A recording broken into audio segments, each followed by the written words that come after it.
Hello scholars, this is Mrs. Hall. I'm going to be introducing the Reconstruction DBQ that you're going to be working on. So at this point, you should have watched some videos and read a little bit about what happens before the Reconstruction, right?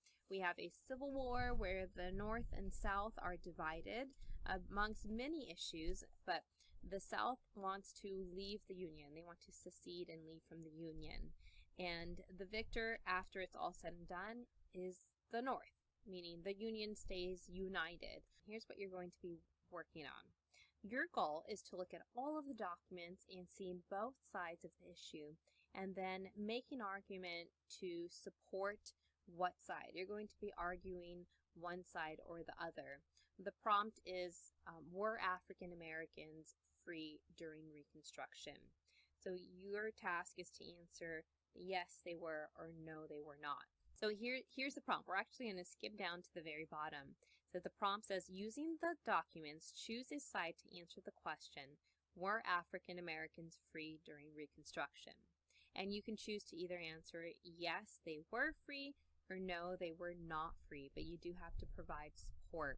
And like we would in class, you are going to be writing using rice or race, and then provide support.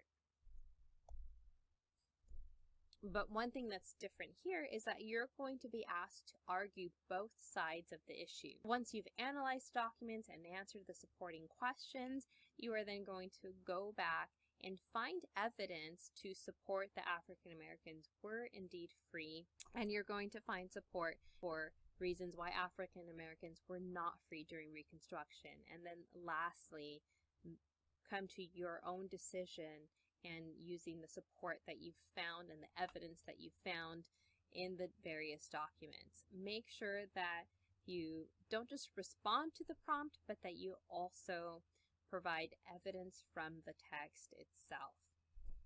Your first task will be to gain some historical context. You're going to watch a video that gives you some background information, but then also the text itself provides you with a timeline of events of what happens after the war.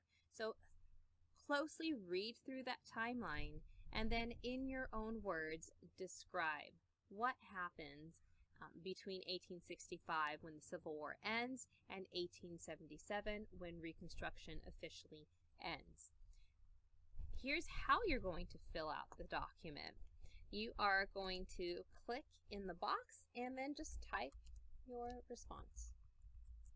That is it. Most of these things you can't move around anyways. You're just typing into the boxes. If you accidentally delete a box, you can add a new text box and still be able to type into there. If there is a little image here, you're going to want to make sure that you've watched that video already.